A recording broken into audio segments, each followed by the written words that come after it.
You can ask it, I'll repeat it. Okay. Yeah. I guess my question to you is, after you're dead, how do you want to be remembered, and how do you go about in your daily life ensuring that you're going to be remembered in that way? Yeah, well, really, I only want the minister to say one thing at my funeral.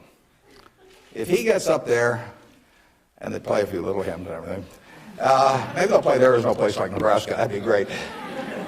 I just want him to stay up there and say, my God, he was old. You know, I'll settle for that.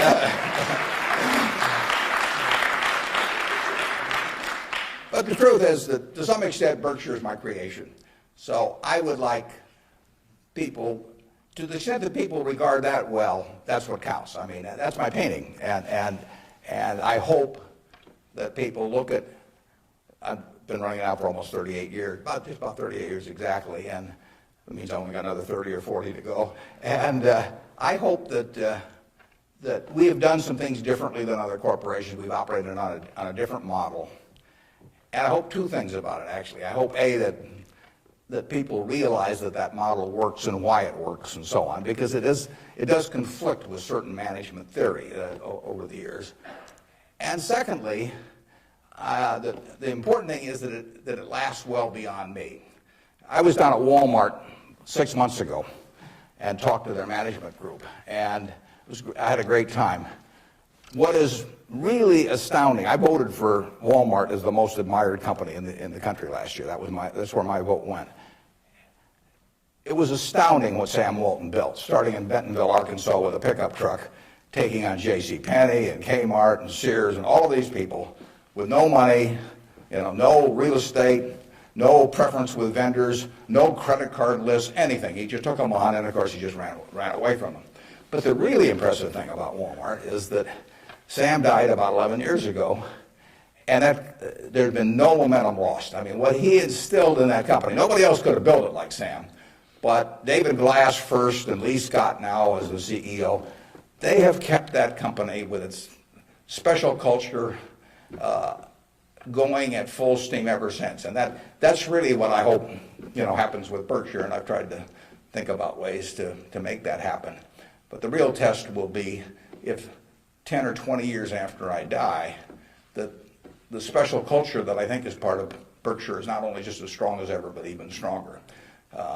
We have a situation at Berkshire where in 38 years, we got all kinds of CEOs out there running all kinds of businesses, 3 or 4 of them in Omaha. We have never had one CEO ever leave us, period, to go someplace else. I mean, I don't know that there's any place like that in the country. So it's been and we've never issued a stock option. You read in the papers that you got to have stock options to attract quality people, all that sort of thing. I mean, we've never had a share of them, and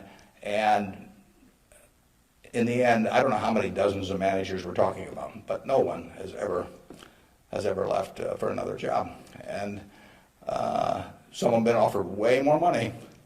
In fact, Ajit Jain, who runs our reinsurance operation, probably could have increased his income 10 times, tenfold. Now, he's already making many millions, but tenfold.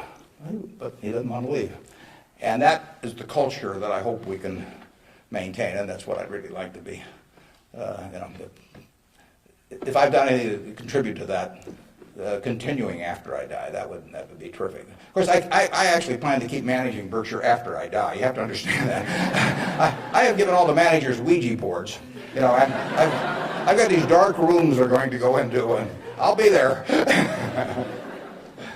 Mrs. B at the Nebraska Furniture Park worked till 103 at Berkshire, and she's sort of our examples. And then she took off from work, and she died the next year. So it's very dangerous to quit as early as that.